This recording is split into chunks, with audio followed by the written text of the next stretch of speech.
भागिरिवरधारी यशोदनन्दन व्रजजनरञ्जन यशोदनन्दन व्रजजनरञ्जन यमुनातीरा वनचारी Hare Krishna Krishna Krishna Hare Hare Hare Ram Ram Ram Hare Hare Hare Krishna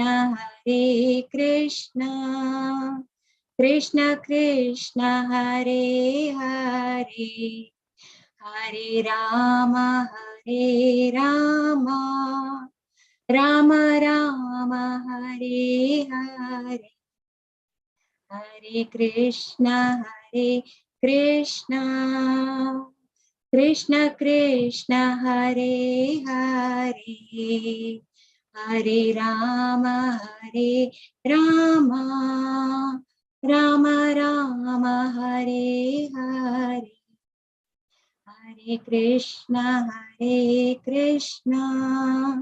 Krishna Krishna Hare Hare Hare Ram Ram Ram Hare Hare Haribol Hare Krishna all glories to Srila Prabhupada हरे कृष्ण प्रभु जी दंडवत प्रणाम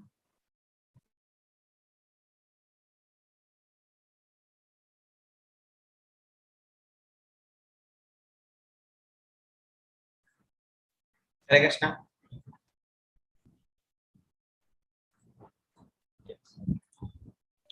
हरे कृष्णा प्रभु जी हरे कृष्ण प्रभु जी हरे कृष्ण प्रभु जी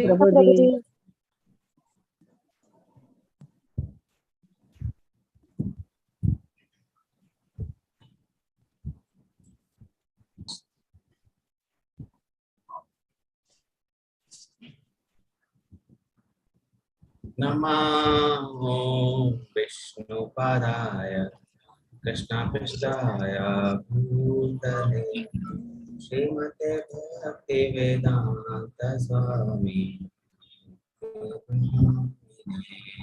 नमस्ते सरस्वती देवी गौरवाणी प्रचारिणी निर्विशेष शून्यवादी पाश्चात्यादेशतारिणे जय श्री कृष्ण चैतन्य प्रभु नित्यानंद श्री अद्वैत गदाधर शिवासादि गौर भक्तवृंद हरे Krishna Krishna Krishna Hare Hare Hare Ram Ram Ram Hare Hare Hare Krishna Krishna Krishna Hare Hare Hare Ram Ram Ram Hare Hare. So Hare Krishna. So till chapter number 3 we have done. We'll start with chapter number 4. Very nice chapter. Full of knowledge, very new concept will be there because the chapter name is Transcendental Knowledge. So you'll be getting the transcendental knowledge in this chapter. Okay, so let's try to go through the chapter. Okay, with the blessings of Sri Radha Govindan, we should start the chapter. Okay? By his blessing only we'll be able to understand this chapter. By blessing of the Guru, by blessing of the Vaishnava, by the blessing of the Radha and Krishna, we can start the chapter. Yes, Hare Krishna, everyone. Thank you so much for the beautiful Kirtan, Nandini Mataji. Yes, Nandini Mataji, when start the class, we start the class with very beautiful Kirtan. So we start the class. So starting only, Nandita Mataji used to make the atmosphere for the class. Okay, very sattvic atmosphere. Thank you, Nandita Mataji. So Thank you, start. Prabhuji. Yes. It's your mercy and Krishna's mercy. Thank you Yes. so much. Yes, Mate. So let's start the chapter number 4. So it will. So we will be dividing the chapter number 4 in different parts. Okay. So first part will be. Now this was the chapter number 3. Okay. So we have read in chapter number 3 the 5 renunciation of action. This Kam Karma Yoga, and then Karma Kanda to Karma Yoga. Then led by example and the greatest enemy. What is the greatest enemy? Anyone can answer in the chat box. What is the greatest enemy?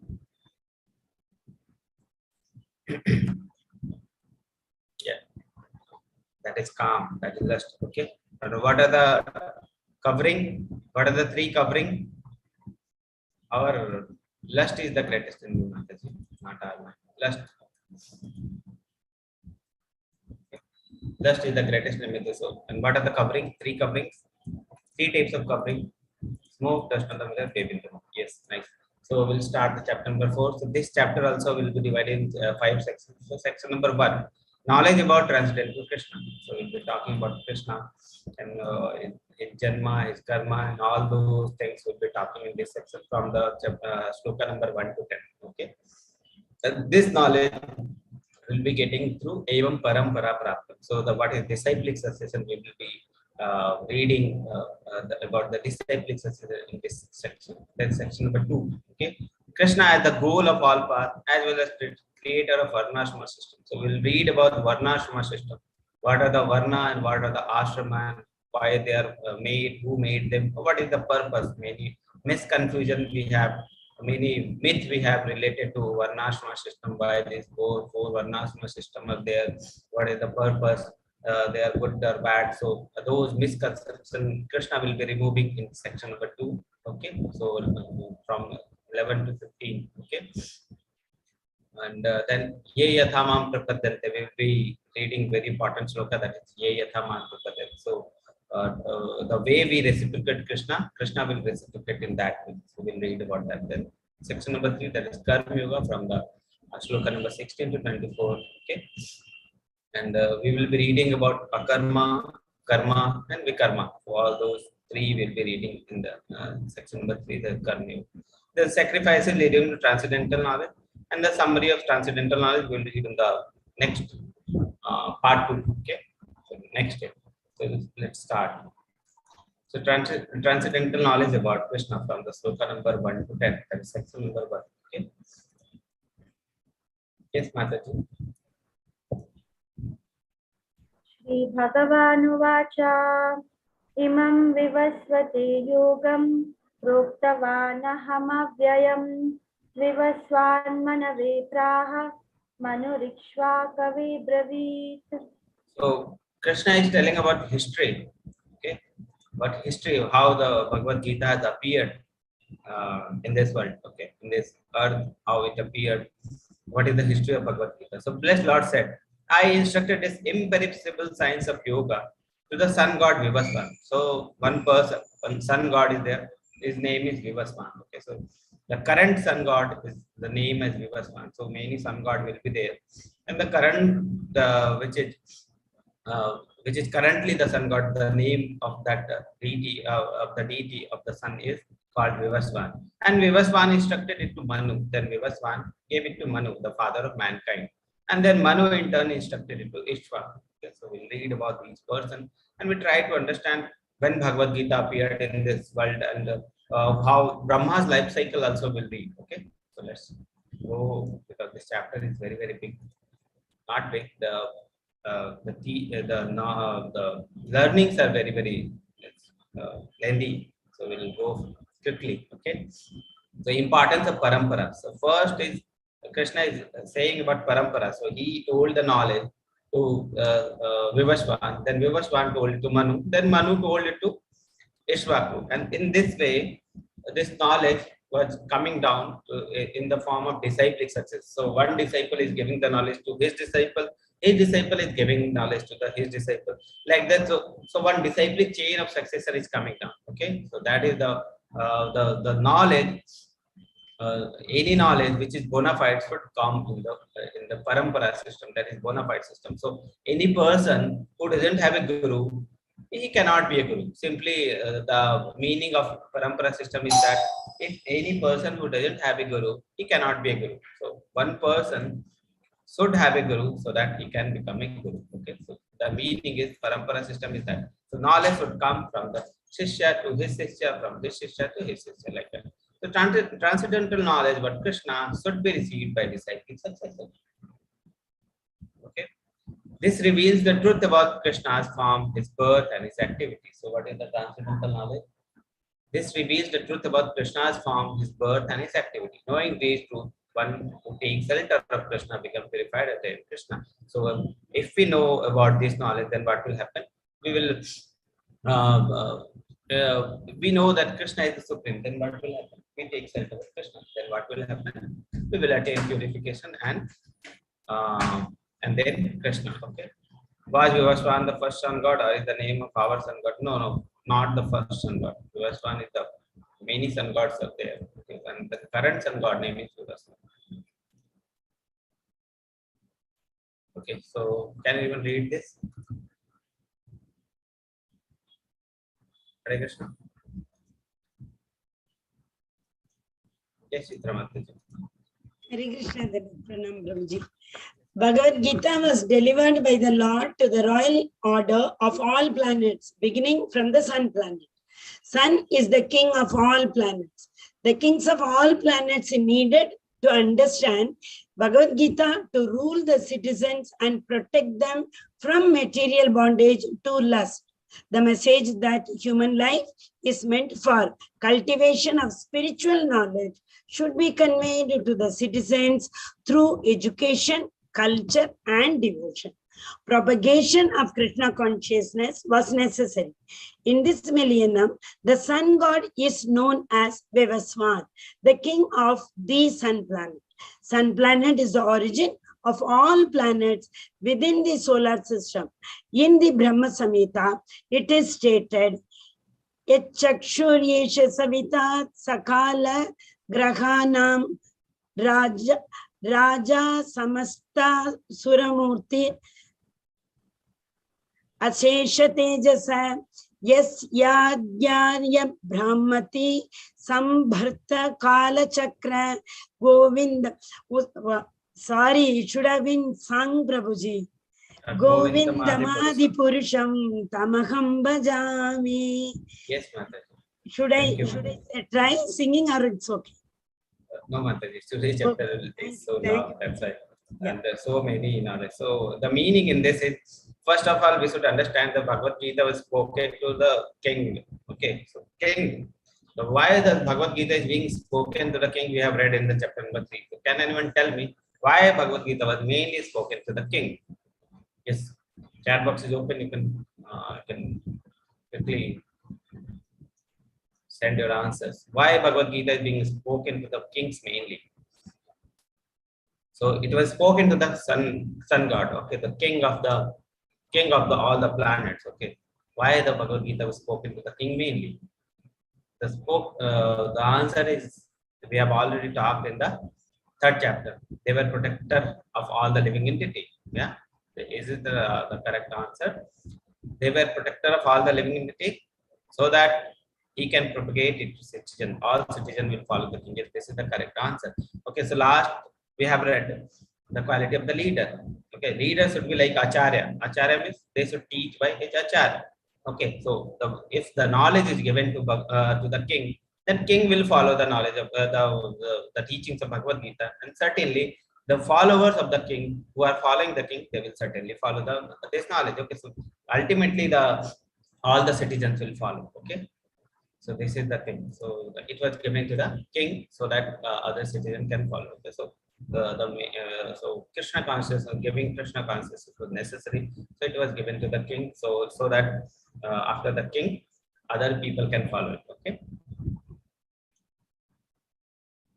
So Lord Krishna. Okay. So first disciple was Vivaswan. Okay. So then Bhagavad Gita came to the disciplic succession to the general people. Okay.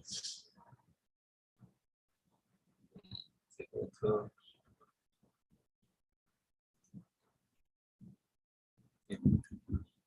This is the disciplic succession being talked in. Yes, Mataji. Evam parampara praptam imam rajashayo viduhu sakale neha mahata yogo nashtah parantapa. So this supreme science was thus received through the chains of disciplic succession. Parampara praptam. So this knowledge was given by the Krishna. You can see here. This knowledge was given by Krishna to Ishwar, to the Vivaswan. Okay, then Vivaswan gave it to Manu, and the Manu gave it to Ishwaku. Okay, so then Ishwaku, in the starting of the Dwapara Yuga, so Ishwaku was the king at the starting of the Dwapara Yuga. Okay, so then through the other kings, this knowledge came down like that, but it has been lost in the due time. So let's see. This supreme science was thus received through the chain of disciplic succession. So three disciplic succession we have already read, and the saintly kings understood it in that way. So word here is saintly kings. Okay, so it was mainly given to the king who has a saintly qualities. Okay, but in the course of time, the succession was broken, and therefore the science as it is appears to be lost. So this science can be lost. So this is the main things. Okay, so we can see in the market, we can see many editions of Bhagavad Gita. More than 180 editions of Bhagavad Gita. My Bhagavad Gita, your Bhagavad Gita, this Bhagavad Gita, that Bhagavad Gita. Many things are there. Okay, but they are not propagating the knowledge of Bhagavad Gita. What they are doing, they are infusing their idea in the Bhagavad Gita and they are presenting it. Okay, so mainly they are presenting their idea. The person who is writing their edition of Bhagavad Gita, my Bhagavad Gita. What is the meaning of my Bhagavad Gita? So it is your idea. So he is presenting his idea in the name of Bhagavad Gita and propagating it. So if you see, this knowledge can be diluted. So so we should be very careful by reading all those things. So, are we taking the knowledge of the knowledge of Bhagwan or the writer? Okay, so this knowledge should be taken from the parampara. So Bhagwan is saying this parampara is very important. So if any person who is coming in the parampara and we are taking the knowledge from that person is called bona fide, and he is the living example of Bhagavad Gita. He is applying the Bhagavad Gita knowledge in his life and showing us the way. Okay, so that person we can take the knowledge of Bhagavad Gita. So disciplic succession is very important, and this knowledge can be lost. Okay, I am unable to get the video from it. Mataji, my video is there. Perfectly fine, Prabhu. We can see your slides and hear you. Okay. So let's try to read when the Bhagavad Gita came to this earth. Okay. So there are 4 yugas are there. Okay. So 4 yugas are Dwapara Yuga, Treta Yuga, and Kali Yuga. These 3 yugas, Sat Yuga was there. Okay. So Sat Yuga was the starting, then the Dwapara Yuga, then Treta Yuga, then Kali Yuga. So if we read the duration of Kali Yuga is 432 years, 432,000 years. So you can read here. Okay. Duration of Kali Yuga is 432,000 years. Okay, and now how many years have passed? Nearly 5,000 years have passed. Okay, so 432,000 years are durations of Kali Yuga, and the Dwapara Yuga is just double. So take it as 400,000. Okay, 32 you omit like that. So we can roughly say as 400,000 years. Okay, so Dwapara Yuga is double, so it is 800. And then Treta Yuga is triple, so it is 1200,000 years. Okay, so these 3 are there, and Bhagavad Gita appeared at the starting of the Treta Yuga. Okay, to this earth, Bhagavad Gita appeared at the starting of Treta Yuga, because Ishwaku was at the time of starting of the Treta Yuga. So if we calculate the duration of Bhagavad Gita, then if we calculate the Treta Yuga and Dwapara Yuga, and the time has passed in the Kali Yuga, these 3 yugas. So this total will be the time when Bhagavad Gita appeared, then when Bhagavad Gita knowledge was given to Ishwar. Okay, so the total duration is 1200 plus 800 years. So it will come nearly to this. Okay, so 2000. Then again 1000. Okay, so 2000 years ago. Okay, so this is the time duration of Bhagavad Gita when it was given to the Ishwar. Okay, so this was the duration when Bhagavad Gita was given to the Ishwar. And then Manu will read later. Okay. This is the Ishwaku duration. Okay, so Gita was roughly spoken at least till So accepting that before the birth of Manu, Gita was spoken to the Lord of Sun God Vivaswan. Gita was spoken roughly. So when that was Iswaku, then it is coming. We are coming to Vivaswan and Manu. Okay. So total duration is 2 million years. It has been extent of human society for 2 million years, and at least 400,000 years ago, it was spoken to Sun God Vivaswan. Okay.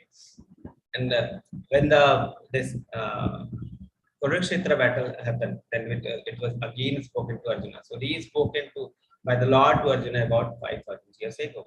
Okay. It was spoken to Sun God Vivaswan because he is also a Kshatriya and father of all Kshatriya who are descendant of Sun God or Surya Vamsha Kshatriya. Okay. So Suryavanshi. So Suryavanshi Kshatriya. So, the people who come, the kings who come in the Suryavanshi, the Sun God Vivaswan ones, that is called Suryavanshi Kshatriya. So, and this Bhagavad Gita knowledge, Aparishya means superhuman. Why it is superhuman? Because it was spoken by the Lord himself. That's why it is called Aparishya. Okay. So Gita must be therefore accepted without mundane interpretation. But God has given that interpretation. That in that way, in the way Arjuna accepted it, he should also accept that knowledge of Bhagavad Gita. Okay. So 4 institutions are there. So 4 systems are there. God has established 4 systems, 4 disciplic successions through which this knowledge comes down. So first is the Brahma Madhya Goddess Sampradaya. So the knowledge was given to the Lord Brahma, then Narada, and then other gurus in the disciplic succession. Then it came to the Madhvacharya, then down. Okay. So this is the first sampradaya. Second sampradaya, that is called Sri Sampradaya. So it was given, the knowledge was given to Sri Lakshmi, then to Ramanujacharya. Okay. And this way another disciple succession is being made. And then third, that is Lord Shiva. So this knowledge was given to the Lord Shiva. And Lord Shiva gave this knowledge to other disciples. Then it came to Vishnu Swami. Okay. And then again one parampara has been established. So that is called Shiva Sampradaya. And then 4 Kumara Sampradaya. Okay, so 4 it was given, the knowledge was given to the 4 Kumara, and then Nimbarkacharya, this knowledge was given to Nimbarkacharya, and then again one Sampradaya is established. So 4 Sampradayas there. So ISKCON comes in this Sampradaya. That's called Brahma Madhva Goddess Sampradaya. Okay, you can see here Krishna giving knowledge to Brahmaji, then Narada, then other and then ultimately to the Srila Prabhupada, and Srila Prabhupada giving the knowledge to this. Okay. So this is being expected. Description of 4 sampradayas there. So first of the Sri Sampradaya. Okay. So Sri Sampradaya was here Ramanujacharya. Okay. The main exponent is Ramanujacharya. And then too many descriptions are there. Okay. So if we go through all description, it will go too long, the class will go. So I will tell you briefly. So Sri Sampradaya main exponent is Ramanujacharya. Okay. Then Brahma Sampradaya Madhvacharya. And then Rudra Sampradaya Vishnu Swami. And then Chatur Kumara, Kumar Sampradaya. So Nimbarka was the main exponent.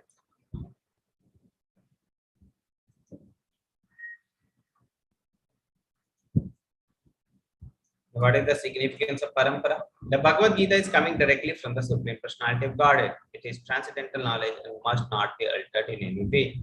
Okay, so the knowledge which is coming from the Supreme Personality of Godhead, if it should be given to his disciple, the Guru should give the knowledge to his disciple the way he has received from his Guru. So that is called Parampara.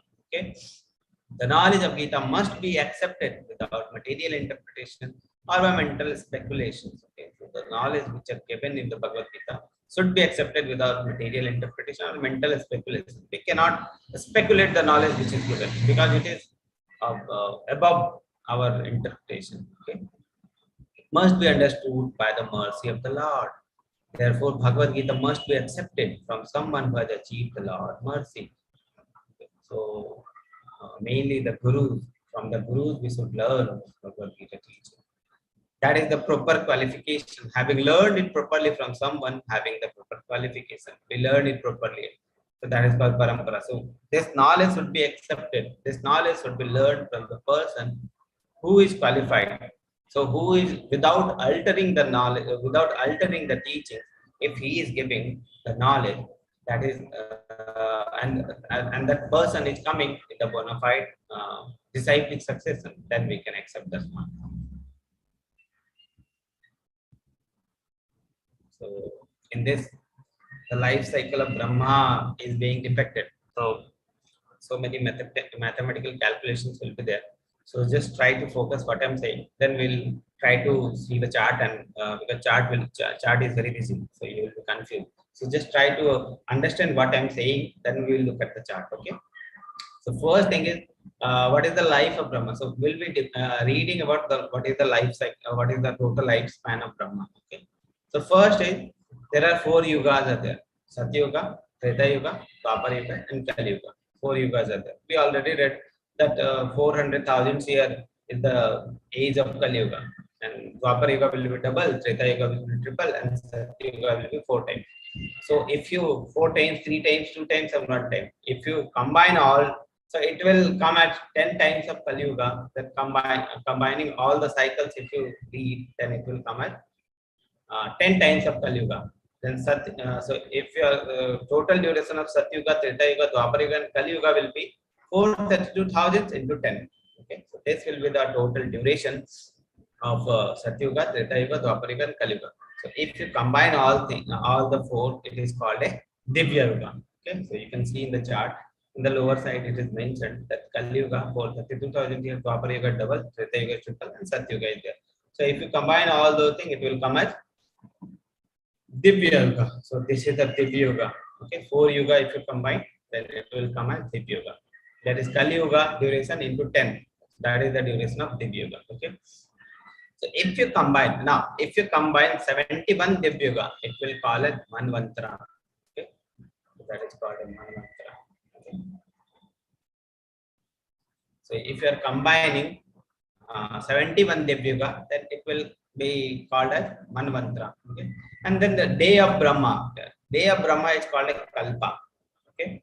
So the day of Brahma is 14 Manvantara and 15 Sandhya. The duration here you can see where partial devastation, partial creation, partial devastation happens. The junction part. Okay.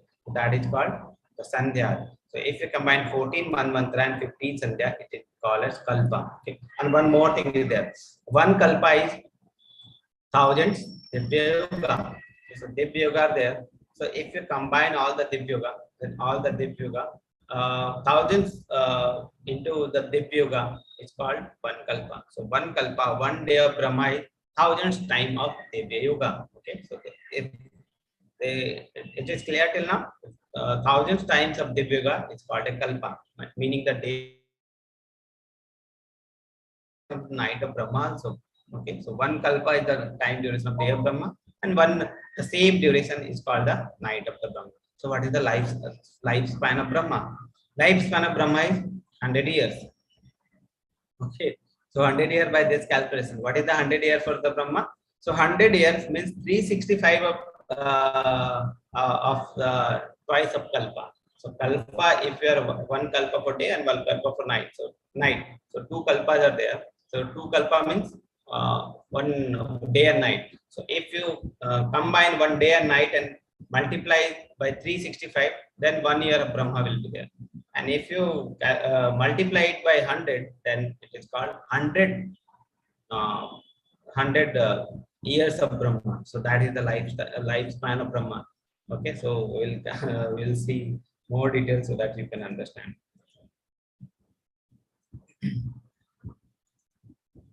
So life of Brahma, you can see Brahma has past 50 years. So how to calculate the 50 years? 432 into 1000 is the this is Kali Yuga. And why are multiplying with 10? So that it becomes a Divya Yuga. And why we are multiplying with 1000? So that it becomes a 1 Kalpa. Okay, so Divya Yuga into 1000, it will become a 1 Kalpa. So And why you are multiplying kalpa with 2? So that one for day and one for night. And why you are multiplying with 360? 365 means 1 year. So we are calculating 1 year. And why you are multiplying with 50? Because Brahma's life, we are 50 years have passed and over 50 years is left. Okay. So now you understand what is the life cycle of Brahma. So 432,000 into 10. 10 for making it Div Yuga, and 1000 for making it Kalpa, and 2 for making it day and night, and 360 for making it year, and 50 is the year. Okay.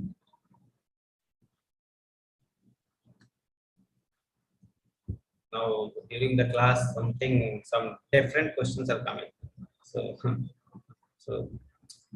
what we can say, we can talk about these things in the last of the class. Okay? During the time of class, if you're asking these things, then other people will be also saying this and they will be also diverting from the class. Okay, don't ask these questions during the class. Ask this question after the class ends. Okay. So Brahma's, if you calculate this way, we can calculate all. So what are the 17 cycles of 4 yugas, Satyuga, Dwapar Yuga, Treta Yuga, what is the duration? In this way we can calculate. Okay. Life of Manu. Now what is the life of Manu? So we have talked about the life of Ishvaku. So we have calculated Ishvaku's life, that it was 20. So 14, 12 plus 8. So 20 and thousands we have add, then again thousands we have add. So in the starting we talked about the life cycle of this Ishvaku we have talked. Now Manu. So Gita was spoken 120 million years ago to Vivaswan. How we have calculated this? So life of Manu is 116 into. So these three calculations, where from it came, let's try to understand. If you are not accepting these things also, there is no worry. Okay, so this is for only for the knowledge purpose, because this is pure mathematics. So if you are good in mathematics, you will be able to understand. Okay, 27 of the 27 cycles of 4 yugas are over. So 4 yugas are 432,000 to 10. So this is called a Div Yuga, and 27 cycles are over. So 27 into 432 into 10. So from this value comes. Then Satyug, Treta Yuga and Dwapar Yuga.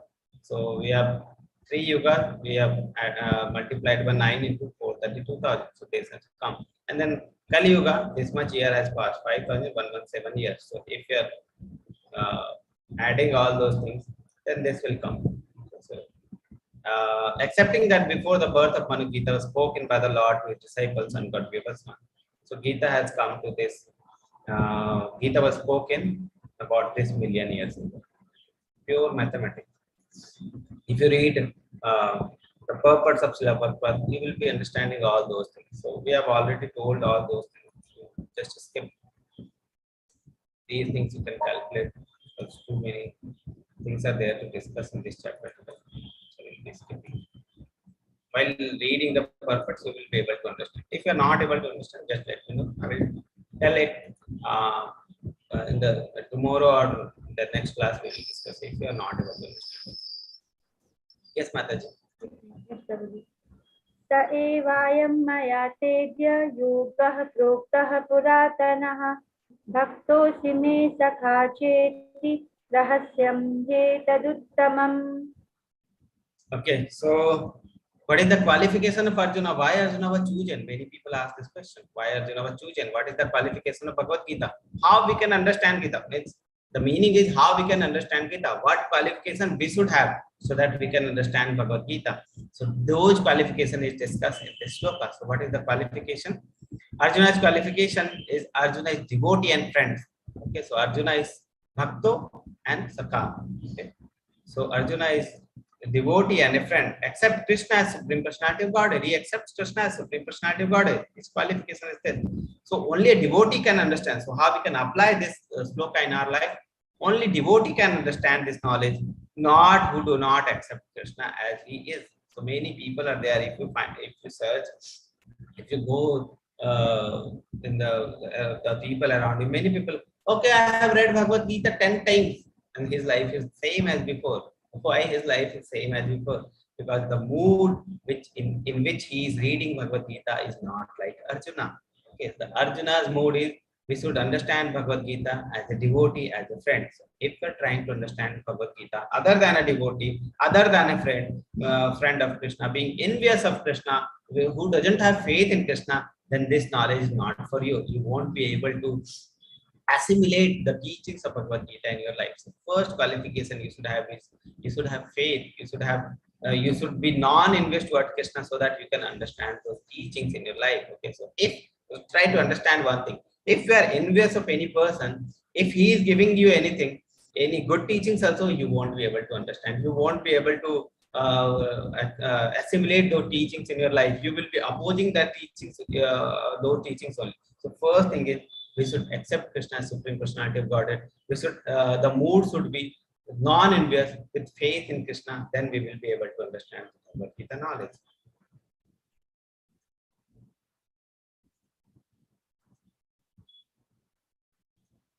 Arjuna is doubt. Now Arjuna is doubt. How can Krishna be born of son of Devaki instead of Vivaswan, which is millions of years old? So he is saying, Arjuna is asking, Vivaswan is so old. He has appeared in so many millions years ago, and you have appeared from the womb of Devaki. So how can I understand this? We have given this knowledge. Okay. So yes, Mataji. Arjuna uvacha aparam bhavato janma param janma vivasvatah kathametad vijaniyam tvamadav proktavaniti. Okay, so Arjuna said, the son got Vivaswani senior by birth to you. So Vivaswani senior. How can I understand that in the beginning you instructed this science to him? So Arjuna is having one doubt. Okay, that Krishna, you are telling that you have told this knowledge to Vivaswani. But Vivaswani has appeared so many millions of years ago. So how can I understand that? So why Arjuna is asking this question? Why this doubt is coming to Arjuna? So why the answer is to defy demonic and atheistic people who say that Krishna is ordinary.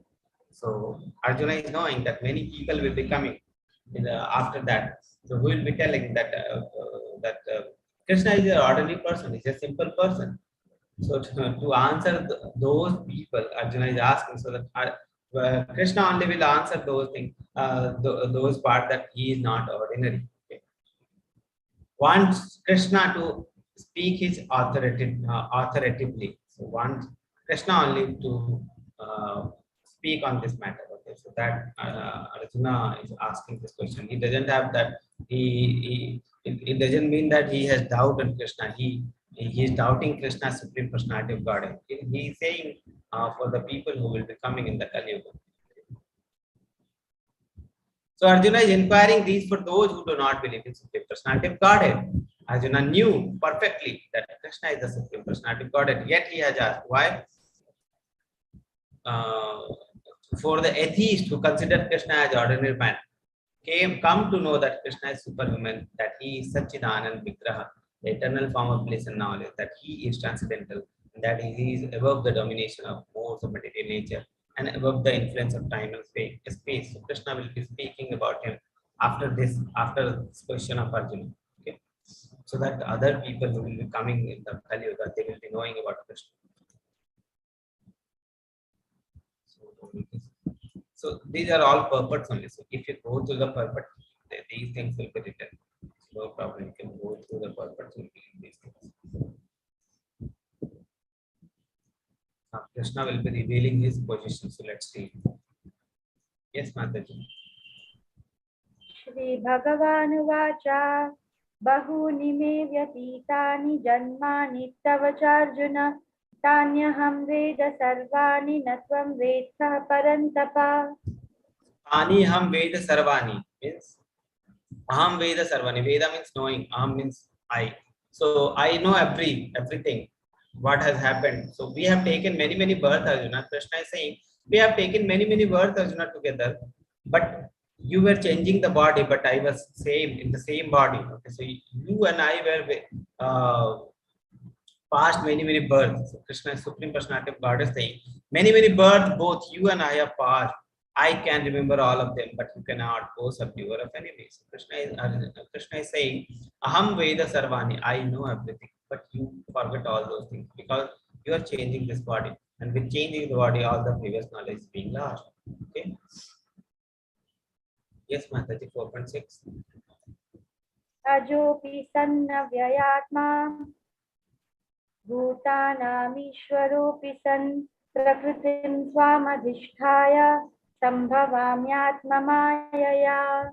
Although I am unborn and my transcendental body never deteriorates, and although I am the Lord of all living entity, I still appear in every millennium in my original transcendental form. So Krishna is saying his transcendental original form, he appears in every millennium, and yet he is unborn. Okay, so one is unborn. So many people, Krishna has taken birth, so he is also like a normal human being. Krishna has died, so he is also like a normal being. So like that, they will be saying, many people you will see that Krishna is also like a normal human being only. Okay, so if you see,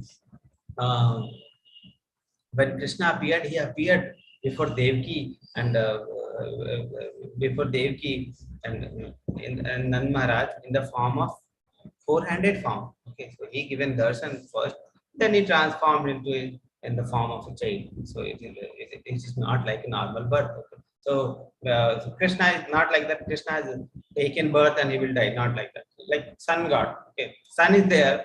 When sun is rising, then can we say that sun has appeared? Sun has taken birth? No, it has appeared. So it was there, but we were not able to see. And when sun sets, we cannot say the sun has died. It will appear again tomorrow. Okay, so it is like that. Sun is we cannot tell that sun is taking birth, sun is dying. Not like that. Sun is appearing, sun is disappearing. So like that, Krishna is also appearing and disappearing. Krishna is there, but we are not able to see. Sun is there, but we are not able to see. So that is the thing. Okay. So what is the difference between Krishna and us? Krishna's form is spiritual, our form is temporary. So this temporary body will be changing again and again, again and again, again and again. And Krishna's form is transcendental. His form is permanent. His form is spiritual. We are controlled by the Maya, and Krishna is the controller of Maya. So whatever we are doing, this material body, whatever it is doing, it is under the control of Maya. But Krishna is the control of Maya. So this is the difference between us and Krishna. So this is the difference between Krishna and the living entity. Krishna is eternal and remembers past, present, and future. So he remembers all the what has happened. He is seeing what is happening, what will happen, and he is seeing also what is happening all over the universe. And us, we are eternal, but we forget. Okay, so this is the difference. So Krishna remembers all birth because body does not change or deteriorate. Krishna's body is same, so he remembers all his birth, but we forget because body changes and deteriorates. Okay, appears by his own will. So whenever Krishna wants, then he will appear. But we are appearing due to force of karma. So through the karma we are appearing. So whatever karma we are doing, according to that we are getting the body. Body is material. For us, body is material, but Krishna's body is transcendental. No difference between body and self. And our soul acquires external body, and that is different from the soul. So soul and the body is different. Three types of body is there. What are the three types? You can see here. So gross body, the body you can see from the outside. So you are seeing my face, my nose, my ear, my mouth. So these are my gross body. And below this gross body, one subtle body is also there. Small body, that is called subtle body. So that body comprises of mind, ego, and intelligence, buddhi, man, and ahankar. So that constitutes the subtle body. And below that body, one body is there, that is called a spiritual body, that is soul. So three types of body we have. Two coverings of the souls are there. That is one subtle body is there, that is man, buddhi, ahankar. And above that, the gross body, the body we are looking at, that is made of panchabhuta. Okay.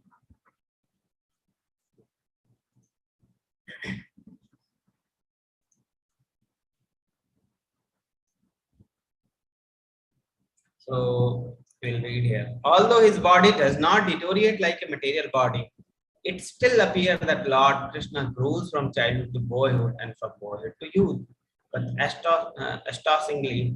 astonishingly enough, he never ages beyond youth. At the time of the battle of Kurukshetra, he had many grandchildren at home, or in other words, he has sufficiently aged by the material calculation. Still, he looked just like a young man, 20 or 25 years old. We never see a picture of Krishna in old age because he never grew old like us. Although he is the oldest person in the whole creation, past, present, and future. Okay? Neither his body nor his intelligence ever deteriorates or changes. Therefore, it is clear that in spite of his being in the material world, he is the same unborn, eternal form of bliss and knowledge, changeless in his transcendental body and intelligence.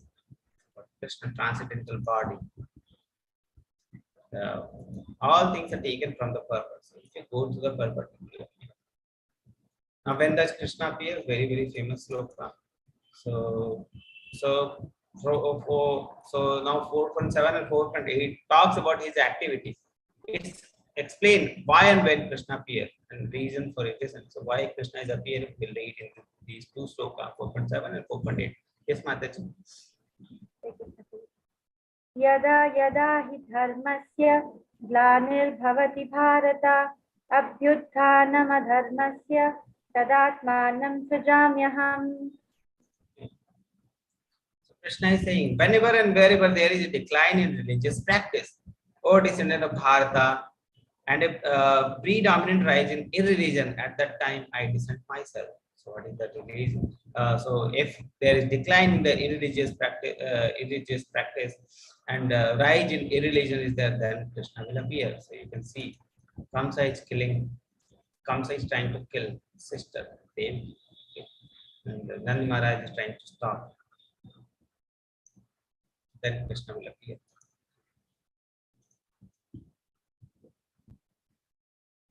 So this is why Krishna is appearing and why Krishna is disappearing. So what is the irreligion and religion? It is in the purport Prabhupada explained this right way. Principle of religion are laid down in the Vedas, and any discrepancy in the matter of properly executing the rules of Veda makes one irreligious. So one is working against the Veda, that is irreligion. If one is working according to Veda, that is called religion. Therefore, principles of dharma, religion are the direct order of Supreme Personality of Godhead. Okay, but the highest religion is to surrender to Him. So these are all purpose of this. If you go through the purpose, all things will be here. So why Krishna appears again? So when Krishna appeared, we know in religion when rises, Krishna appears. So why Krishna appears? In this local read. Yes, Mataji. परित्राणाय साधूनां विनाशाय च दुष्कृतां धर्म संस्थापनार्थाय संभवामि युगे युगे. Okay. So three works are there. First is paritranay sadhunam, to deliver the pious. Sadhunam, to deliver the sadhunam, that is called paritranay sadhunam. The first work is paritranay sadhunam. Second work, vinasaya cha duskritam. So the duskritam or the miscreant, to annihilate the miscreant is the second work. And third is dharma sanstapnarthaya, to establish, to re-establish the principles of religion. The third work is to re-establish the principles of religion. Sambhavami yuge yuge. So after millennium, one after millennium, so yuge yuge I appear. Okay. Sambhavami yuge yuge. I appear myself. Millennium after millennium. So these goes to the books, then you will be able to understand also. These are the three works are there. First is paritranaya sadhuna, vinasaya cha duskritam. Second, and dharma sanstapnarthaya. So three works are there. When Krishna is coming in this this material world, then he does the three works. So to deliver the pious. Okay, so delivering the pious is a very very important thing. So for delivering the pious, he should come himself. Okay, when the devotee wants to enjoy his company in the material world, then he will come. It's like that. So deliver the pious. So that is the very very important part of Krishna. So now, what is the benefit of knowing Krishna's appearance and activity? So what is the benefit of knowing all those things? What is the benefit of knowing the transcendental knowledge? So in this sloka will be. Yes, Mataji. जन्म कर्म च मे दिव्यम् एवं यो वेत्ति तत्त्वतः त्यक्त्वा देहं पुनर्जन्म नैति मामेति सोऽर्जुन. So Janma karma cha me divyam. So his janma and karma is both are divyam. So his janma is divyam, his karma is divyam. Okay. Evam yo veti tattvata. Okay. So the one who knows this, veti means knowing, tattvata means this knowledge. So one who knows this knowledge, tapta deha punarjanma. So tapta means leaving. So leaving deham punarjanma naiti. So after leaving this body, he won't take punarjanma. Punarjanma naiti mameti so Arjuna. Okay, so one who knows this, he won't take the punarjanma. Okay, so this is the benefit of knowing about Krishna, benefit of knowing about the transcendental qualities of Krishna. That his work is transcendental, his birth is transcendental, his appearance is transcendental, his body is transcendental. So by knowing all those things, what will happen? We won't come back to this world again. We won't take the punarjanma. So one who knows the transcendental nature of my appearance and activity does not, upon leaving this body, take his birth again in this material world, but attains my eternal abode, O Arjuna. Okay.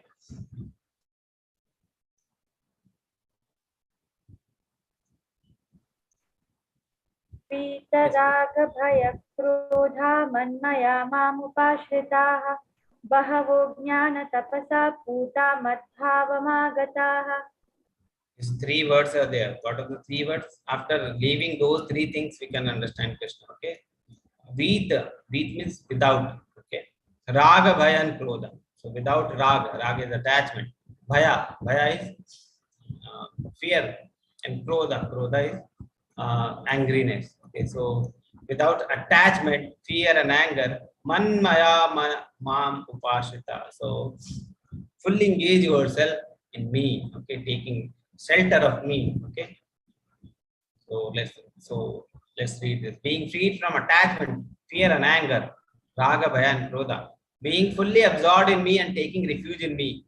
Many persons in the past become purified by knowledge of me, and thus they all attain transcendental love of me. So Krishna is saying, thus by three things they have left and they have surrendered to me, and by this way, in the past, many sages, many purified devotees has become transcendental. They attain the knowledge and they become transcendental, and they attain the transcendental love of Krishna. So three things: free from attachment, fear, and anger, and then surrendering to Krishna. So this way we can get the transcendental love of Krishna.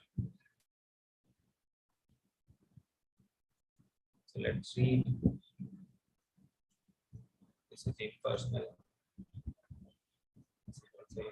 So these three things are being discussed here. Okay. So raga, different degree of afflictions. So first is the raga. Raga is attachment, strong attachment to material life, lead to negligence of spiritual life. So first is the raga. Raga is attachment. So this will be away from the raga, attachment, strong attachment to material life. Second is bhaya. So fear of personal spiritual identity. So what is the meaning of this? Let's try to understand, then we will be able to why many people think that after death, what will happen? We will merge into the Brahman. Our soul will merge into the Brahman and we won't have any separate individual identity. So what is that bhaya? So that is the bhaya being explained here. The fear of personal spiritual identity. It is of personal spiritual identity. So we all have personal spiritual identity, but some people will fear the personal spiritual identity, and what they will think, for them merging into impersonal is the highest. So they think that after that what will happen? We'll merge into the impersonal, we'll merge into the light. We won't have any separate spiritual identity. So that is the fear, because they are too absorbed in material body concept. Concept of retaining personality after liberation from the matter frightens them. So they think that if we leave this material body, then we won't have the spiritual body.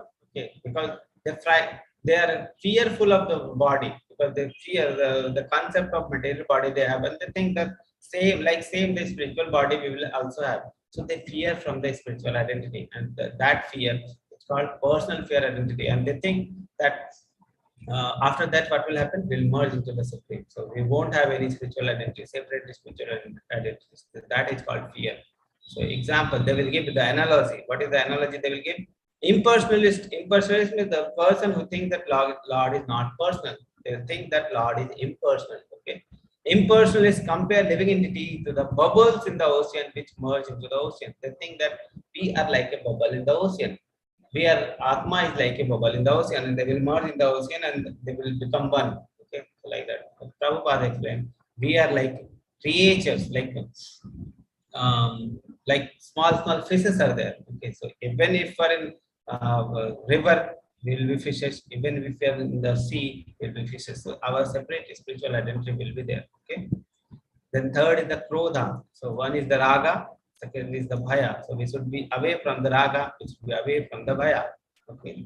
The third is krodha, conception of void resulting into frustration of life. So they think that all things are void only.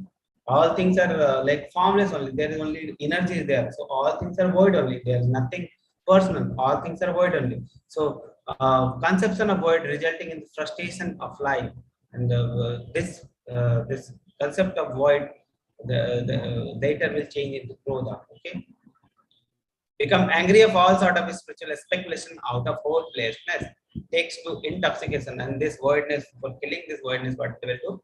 They will take the intoxicants. Okay, and accept hallucinations as the spiritual vision, and after taking the intoxicant, whatever hallucination they have, they will think that this is only the spiritual vision. Okay, so this is the thing. So we should be away from the raga, bhaya, and krodha. Then applying the transcendental knowledge. This is section number 2. So first section about Krishna we have read. So how 4 systems he established, and when he comes, why he comes, and knowing that knowledge, what will happen to us, but and how to know that knowledge. The Vita Bhaya Raga Krodha. Okay, so that was the thing we have read in section number 2. Now section number 2 from sloka number 11 to 15. Many misconceptions Krishna will be speaking. Okay? So by hearing about Krishna, many persons in the past become purified and attain love of Krishna. They attain love for Krishna because this was their desire and Krishna fulfilled it. What if someone takes shelter of Krishna with something other than a desire to achieve transcendental love for him? So any person is trying to worship Krishna with other desire other than transcendental knowledge, what will happen to him? So Krishna explained reciprocation with such category of soul. So how Krishna reciprocate with those people, Krishna is explaining in section number 2. So this is very important sloka. Yes, Mataji. ये यथा मां प्रपद्यन्ते तां तथैव भजाम्यहम् मम वर्त्मानुवर्तन्ते मनुष्याः पार्थ सर्वशः. So Krishna is saying, as all surrender into me, I reward them accordingly. The word here is accordingly. Okay. So the level of devotion you have towards Krishna, Krishna will reciprocate in that level only. So that is the meaning. So whatever way we are approaching to Krishna, Krishna will approach in that way.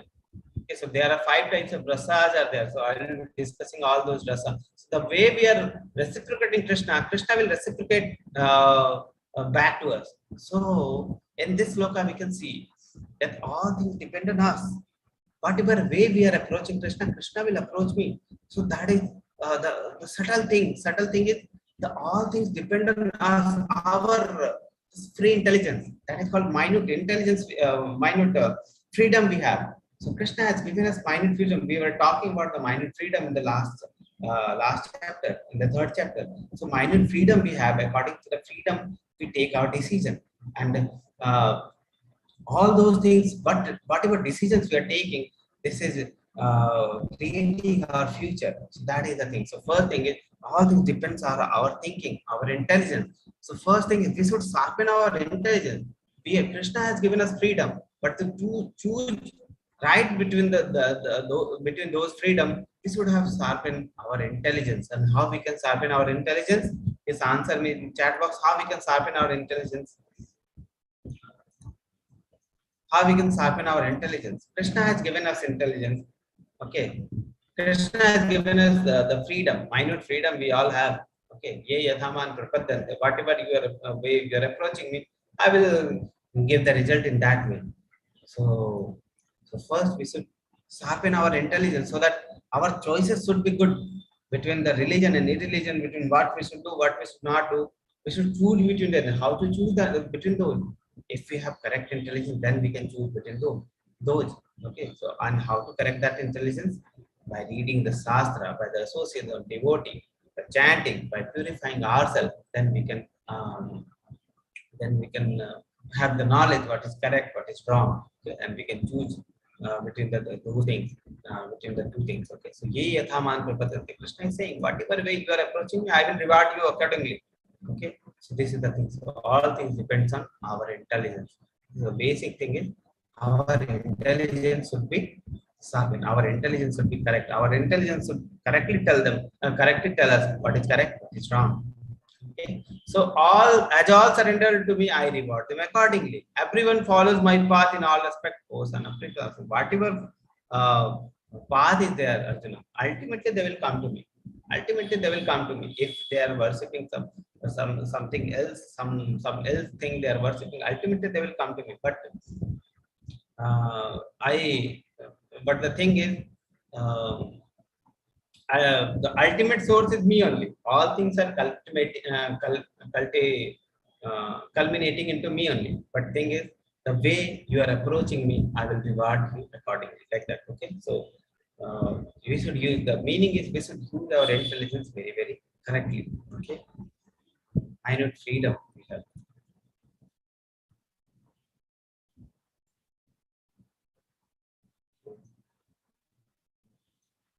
So Krishna rewards them. So to understand this sloka, Krishna rewards everyone according to their surrender. So the three forms we can see. Okay, the Bhagwan form, Paramatma form, and Brahman form. We can choose between one, but the levels are there. So this is first is Brahman form. Above that is the Paramatma form, and the highest is the Bhagwan form, the personal form. If we are thinking the Bhagwan is personal form and words him, that is doing bhakti of him, that is called Bhagwan form. So these three levels are there. So three levels of realization of absolute truth are there. That is Brahman, Paramatma, Bhagwan. And Krishna is realized by a devotee in the form of Bhagwan. Okay. Everyone is looking for Krishna in different aspect of manifestation. So all three manifestations are Krishna's only. But everyone who is looking for God will be looking at these things, these three things. Okay. Krishna is object of everyone's realization. So everyone who is trying to realize the absolute truth will be realizing these three ways only. But ultimately they will reach to Krishna. So type of devotee and how God reciprocate. So type of devotee, fruitive workers, Yagneshwara. So he is the Ishvara of Yajna.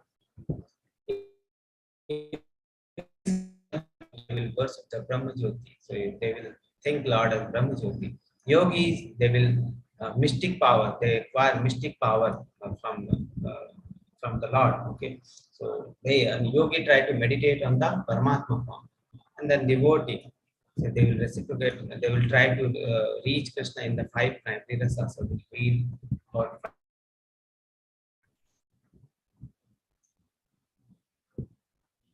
so yes, there are the rasa. So five types of rasas are there. First is Santa rasa, Dasya rasa, Sakya rasa, Vatsalya rasa, and Madhurya rasa. So relationships. So these are the five types of relationships. So Krishna is saying, Ye yathaman prapadan. So the way you are trying to reach me, I will reciprocate you in that way. So if you are trying to reach me in Santa rasa means neutral attitude toward Krishna. There's a neutral attitude of just like the trees of Vrindavan. Because the trees are there, so they are like neutral. The Yamuna river is there. Okay, Kadamba tree is there. Cow. So these are like neutral. They have association of Krishna, and they are happy in that. Okay, so that is called Shantarasha. So we want to approach Krishna by Shantarasha. So Krishna is approachable by that way also. Second is Das Rasa. We want to become Das. So our for devotee, primary rasa is the Das Rasa. We all want to become Das of Krishna. So if we are approaching Krishna in that way, Krishna will reciprocate that way. Okay. Then Sakya Rasa. So if you see the Gopa of Vrindavan, they are in the Sakya Rasa. So 12 important cowherd boy, you can read in the slide, the lower part. 12 important cowherd boyfriend of the Krishna. So Sri Dama is there, Sudama, Arjuna. So these are the 12 cowherd boys were there. So these are the important cowherd boys for Krishna. So they are in Sakrasa. They were friend of Krishna. Krishna was reciprocating in that way only, in the Sakrasa. Then Vatsalya Rasa. Vatsalya Rasa. What is the example of Vatsalya Rasa? Vatsalya Rasa is Nand Maharaj, Yashoda Maiya. Okay, so Yashoda Maiya, Nand Maharaj. So these are in Vatsalya Rasa. So they want Krishna in their child form. So Krishna is also appearing in child form, so that they have Vatsalya Rasa, exchange of Vatsalya Rasa with devotees. Okay. Then the Madhurya Rasa. Okay. So the gopis of Vrindavan is there. So gopi of Vrindavan have want to have Madhurya Rasa with Krishna. So Krishna is approaching them that way only. So depends on it depends on the devotee what they want. So Krishna will approach, Krishna will reciprocate in that way. Okay, so if devotees want to have Madhurya Rasa with Krishna, Krishna will approach in that way. If devotee wants in Vatsalya Rasa, Krishna will approach in that way. If devotee wants in Dasya Rasa, Krishna will approach in that way. So that way. Okay, so depends on us. So, but for devotee, main thing is we are part and parcel of Krishna. We should be like servant of Krishna. So first target should be like Das to Krishna. So this is for the devotee primary target is the Das Rasa. Okay, so 5 rasa we have discussed. Navvidha Bhakti. Okay, we read about Navvidha Bhakti. So 9 stages of Bhakti are there. Navvidha Bhakti are there. So 9 stages. So these are the progressive stages like Shraddha. First stage is Shraddha. So someone will have faith in Krishna. Then Sadhu Sangha, he will associate with the devotee. And then Bhajan Kriya, he will start performing the bhajan. Anartha Nivirti, so unwanted attachment gradually it will decrease. Then Nishtha, steadiness, so it will gradually steadiness. Then Ruchi will develop. Gradually what will happen? Taste will develop. So people gradually they will, when they pass all these stages, then gradually what will happen? Taste will develop. Then Asakti, then attachment will develop. And then Bhava, and then Prema, pure love. Okay, pure love for Krishna. So these are the progressive stages of bhakti. Okay. So mostly when we start with faith, then associate with devotee, then performance of devotional service, like that we'll start. Last, pure love for Krishna will develop. Okay. That is called prema. And these are the 9 processes: hearing, chanting, remembering, serving the lotus feet of Lord, deity worship, praying, executing orders of love, serving as a friend, and complete surrender. So these are the 9 processes. So we'll read these 9 processes later. Shravanam, Kirtanam, Vishnu Smranam, Pada Sevanam, Archanam, Vandanam, Dasyam, Sakyam, Atma Nivedanam. So these are the 9 processes.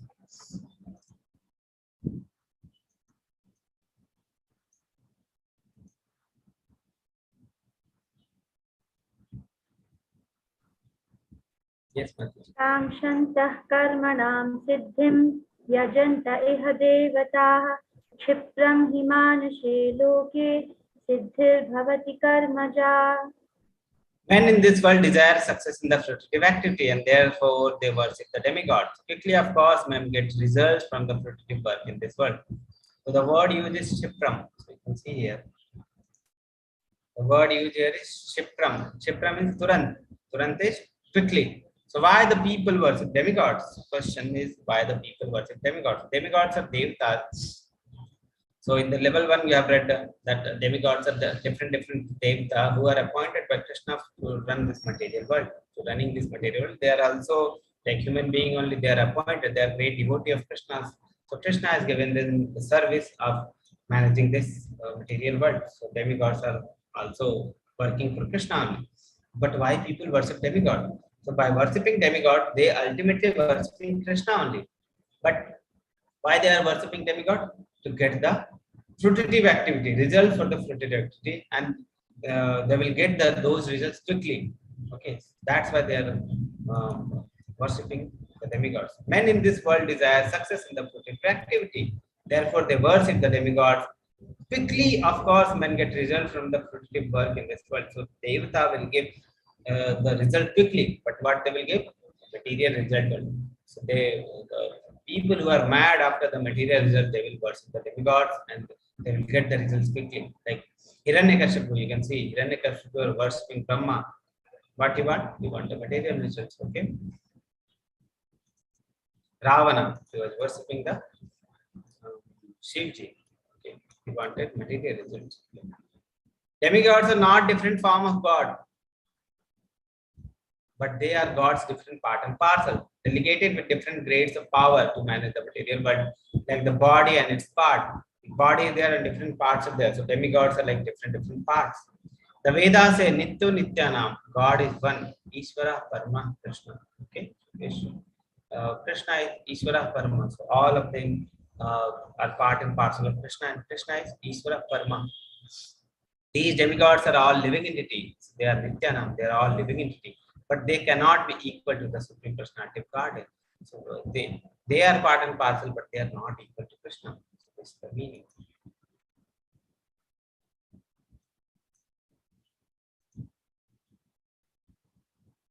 Friend, Krishna and the demigods is explained in this getting more than 1 hour, so I'm getting quickly.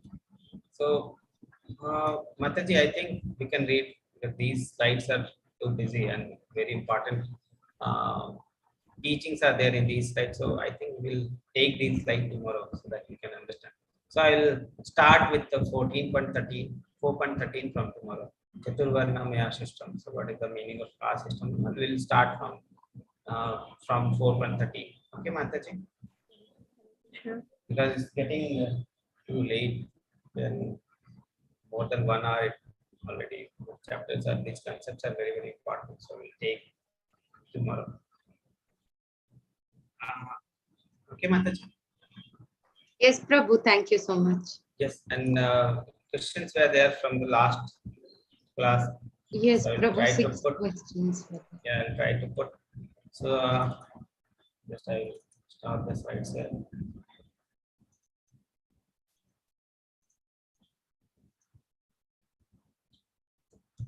Okay, so questions I'll open.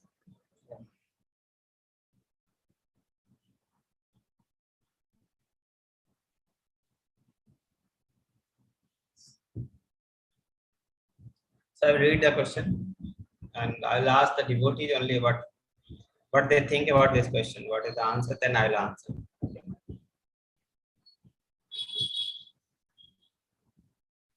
So first question. Okay, just wait for a few seconds. Then I'll type the question in the chat. Okay, I'll read. Then I'll type. Okay, one has to work for the satisfaction of Vishnu. So this question is asked by one devotee. So if anyone you can answer, you can raise the hand and you can answer, then I'll answer. Or you can use the chat box also. So one has to work for the satisfaction of Vishnu. Any other work done in this material world will be cause of bondage for both good and evil work. They have their reaction.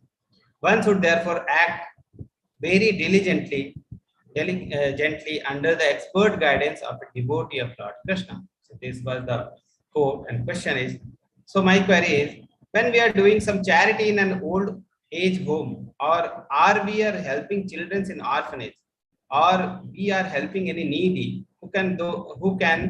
how can those type of work be done for the satisfaction of Vishnu? As everything should be done for the satisfaction of Krishna, do we have to stop helping the needy? Thus, helping the others in the need is considered a cause of bondage. I guess in level 1, we heard a story where a poor Brahmana and his family offered their share of food to the hungry person who came at their doorstep. I am not sure where I heard this story in some of the lecture I heard. So the question is, Mataji is asking that we are doing so many good work we are doing. Okay, so are they causing the bondage? So should we should we stop giving charity to the old age home? Should we stop giving charity to the orphanages? and how should we help them be, how should we help the people, because these how to attach Krishna with those these types of work. So yes, any answer from the devotee, any input from the devotee?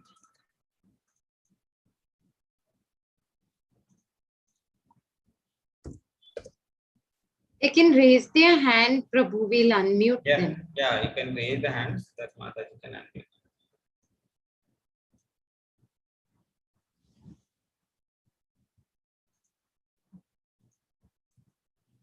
One answer has come, Rajat Mr. Prabhuji.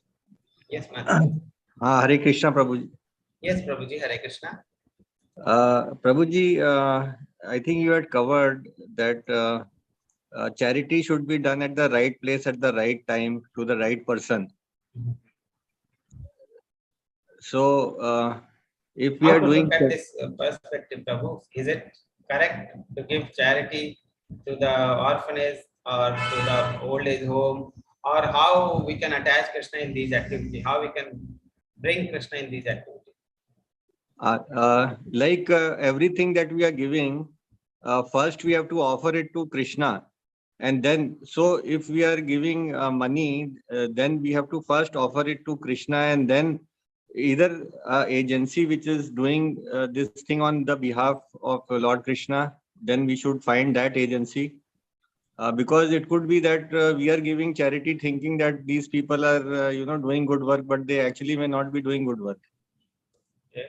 So, like we can give like support, like anything, like grains, we can give clothing and all, but they should first be offered to the Lord, and then they should be offered to the person we want to give. Prabhuji.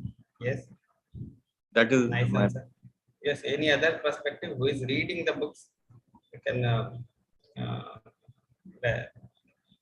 they let's try to understand what other people are saying, and I'll answer. Okay.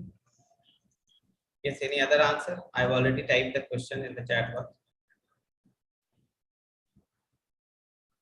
Krishna is the enjoyer of all the yajna. He will guide with the intelligence so that we can get back to him. Vishnu aparnam mantra before giving charity is must. Okay. Yes. Any other answer? Okay, I'll answer. Okay. So Mataji's question is: should we stop giving the charity? Should we stop because he's confused? We should do these things or not? Okay. So answer is: first thing is, whatever work we are doing in this world, whatever, whether it is charity, whether it is killing of anyone, whether it is any type of work, whatever work we are doing, that will bring two things, either punya or either papa.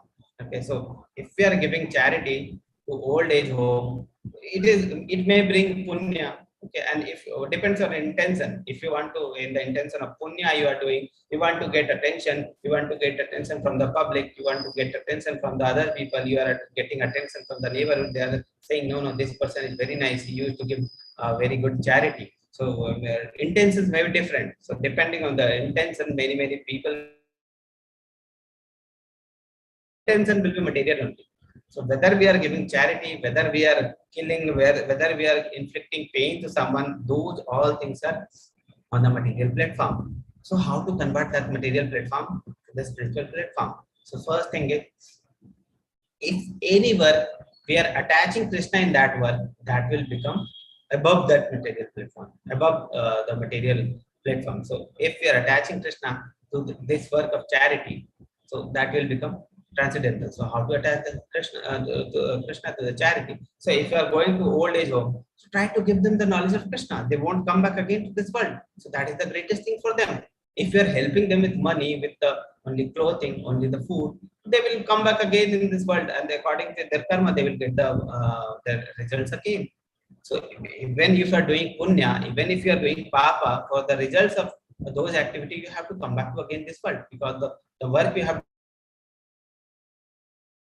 only, and to get the material result, to have this material result, you will have to take the material body again. So whatever work you are doing at the body platform, what will happen?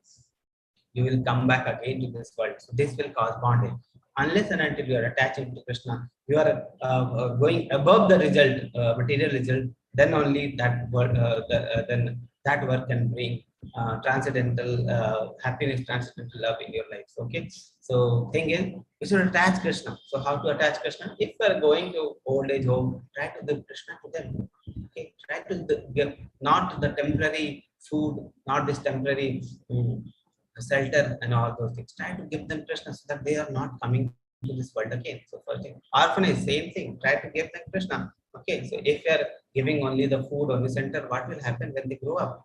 They will go anywhere, they will follow any path, and then they will do anything. So that is the thing. So this is try to give Krishna so that they come back to Krishna. So that will be the original goal.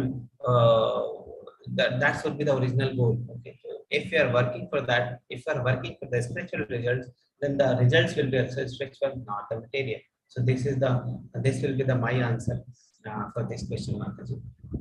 Second question. I'm putting the second question in the chat box. I put it, Prabhu. Yeah.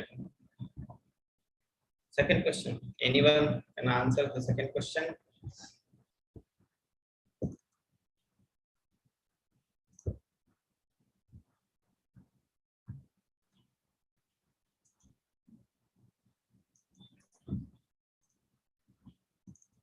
Yes. Any hand raise? Any answer?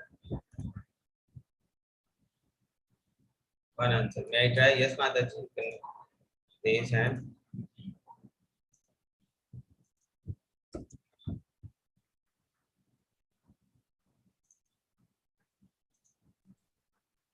Hare Krishna, Prabhuji. Hare Krishna, Prabhuji. Prabhuji, according to me, this sentence indicates like what we have done is that, for example, your work right now is preaching us or teaching us about Bhagavad-Gita, right? This is your prescribed duty as of now.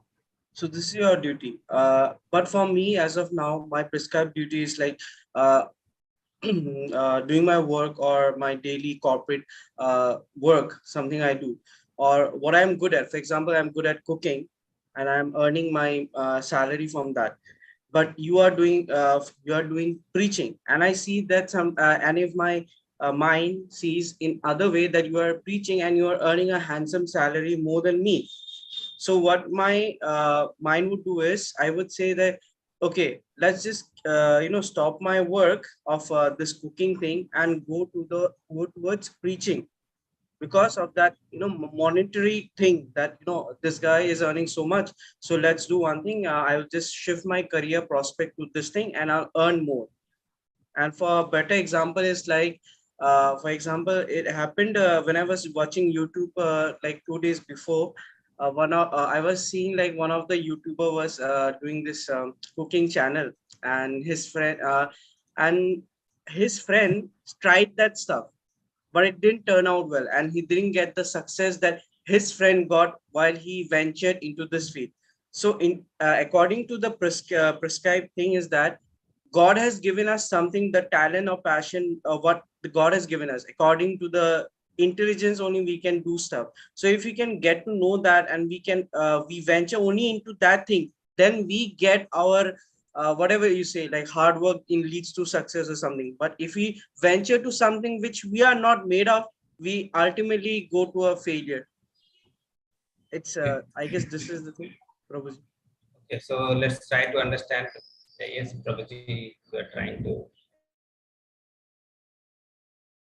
It is far better to discharge one's prescribed duty, even though. So for this,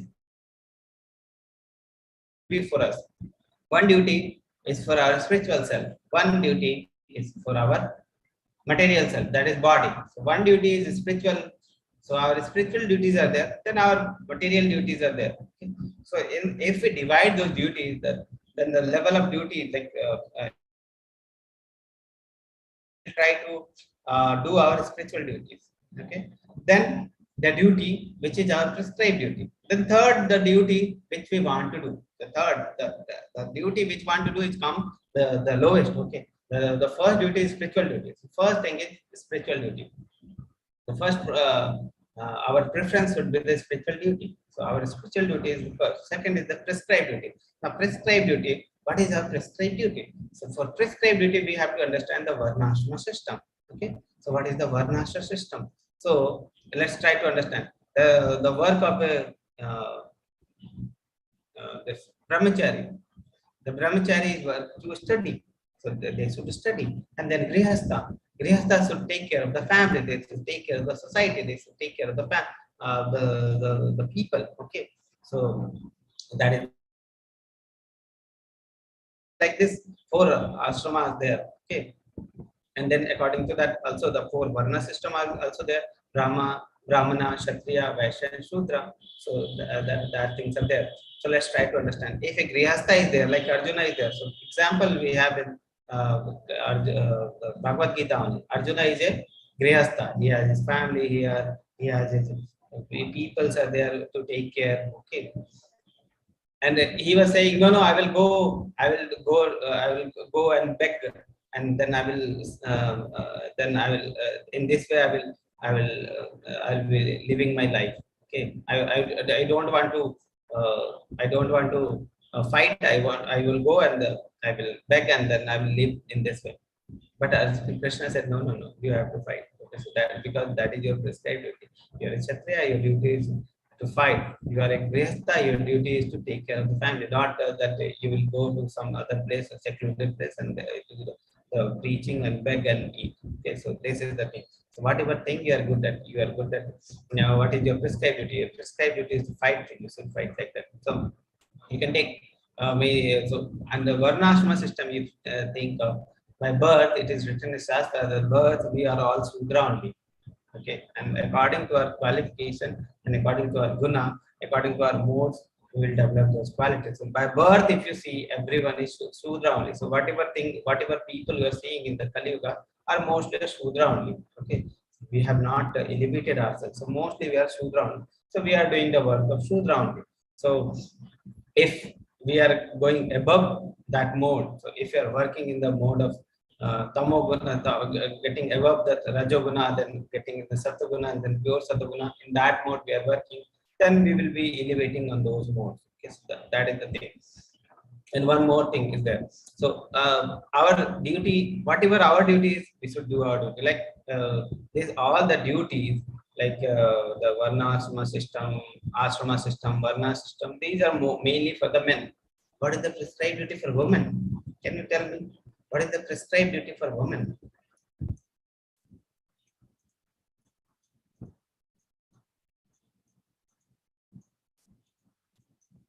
To serve the family, to take care of the family. Okay, so this is the prescribed duty. And if she is not doing the prescribed duty, what will happen to the family? What will happen to the family? This is the prescribed duty. So this is the thing. What we should do is, what is prescribed for us, we should do that. Okay, the prescribed duty for women is to take care of family, so that the family becomes Krishna conscious. So the family is in the correct way. So the family is in the right path. So the children are in the right path. Okay, so that is the prescribed duty. So and this is very, very important. Their prescribed duty for the female. Females should not take it in other ways. Okay, these are the prescribed duty, and these are very, very important component of the society. If women are not taking care of the family, what will happen? Family will gradually degrade. The children will gradually degrade. There is no one to take care of the children. Okay, so that is the thing. So women's prescribed duty is to take care of the family. And if they are not taking care of the family, and if they are taking, they are doing other work, then what will happen?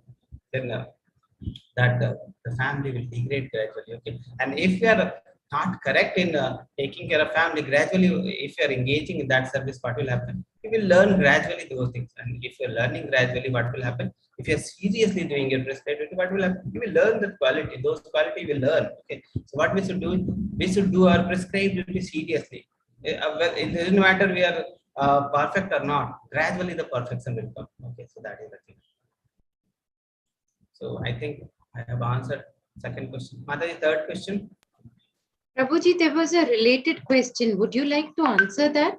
Same only, no, Mataji? Same, we have. Yes, Prabhu.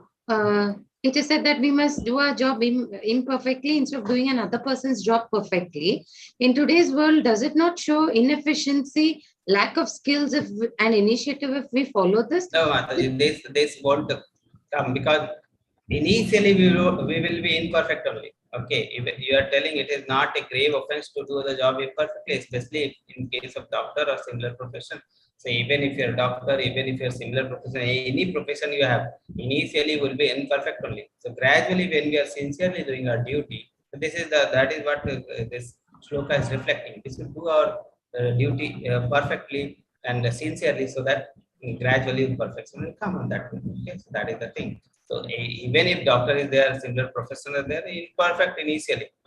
This is not that they are imperfect, so they should not try. Not like that. Okay, so gradually they will develop the perfection. Okay, Mataji. What is the meaning of transcendental or transcendence, please? Transcendental means anything material is there, you are attaching to Krishna, that becomes transcendental. So anything material is also there, that will become transcendental if you attach Krishna. Krishna plus anything become transcendental. Yes. Prabhu, one last question is there. Would you like to answer? Yes, Mataji. Why does the Lord grant free will to those who commit the heinous crime? Yeah, I will open this question because maybe I have already answered this in the last class. So I'll ask the devotee if they want to answer. I'll put this in the chat, Prabhu. Yes, sir. So this is the question in the chat box. If anyone wants to answer, they can raise hand. Question is, why does Lord grant free will to those who commit heinous crime, murder, rape, molestation, harassment, corruption, etc., and go unpunished, as our as our corrupt law courts deny justice? Can he stop them or punish them immediately? So, what is the answer? Anyone like to answer?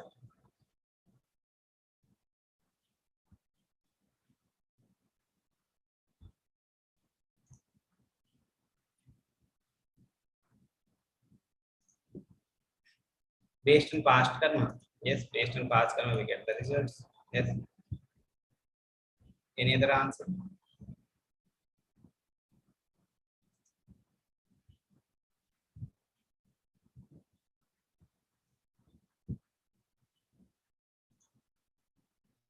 Hare Krishna Prabhuji. Hare Krishna Prabhu. Prabhuji, you had talked about three types of karmas. That is one, the normal karma where the reaction is there, then the vikarma where you are getting only the bad karmas, and then there is the nishkam karma which is attached to the Lord. So those people who are doing vikarma, God has given everyone the mind and intellect to choose what they want to do. But it is the individual choice which has been given to us to choose whether we want to follow as per the Shastra or we want to go against it.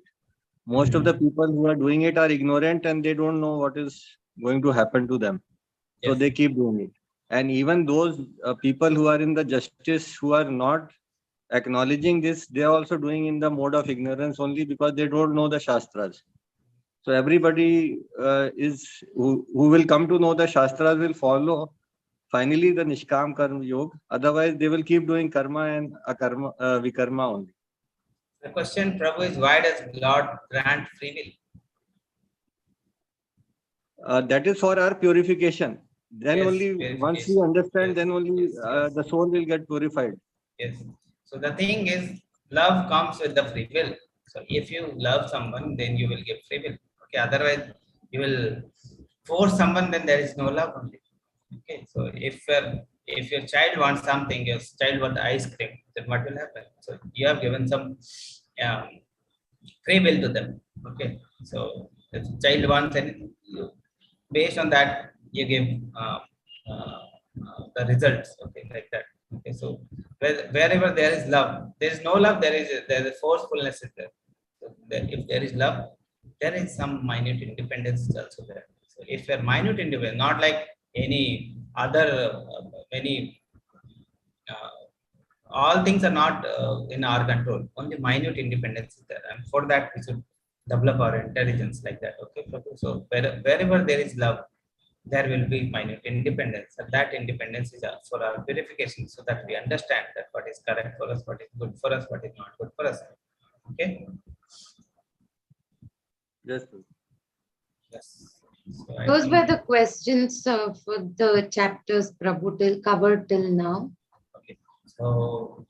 So we'll meet tomorrow, Mataji. Yes, Prabhu, you can answer today's questions tomorrow. If they have any doubts about Yes. today's 12 verses. Okay, Mataji. Thank you, Prabhu. Hare Krishna, Mataji. Thank you, Mataji. Hare Krishna. Hare Krishna. Hare Krishna. Hare Krishna. Hare Krishna, Prabhuji. Hare Krishna. Hare Krishna, Prabhuji. Hare Krishna.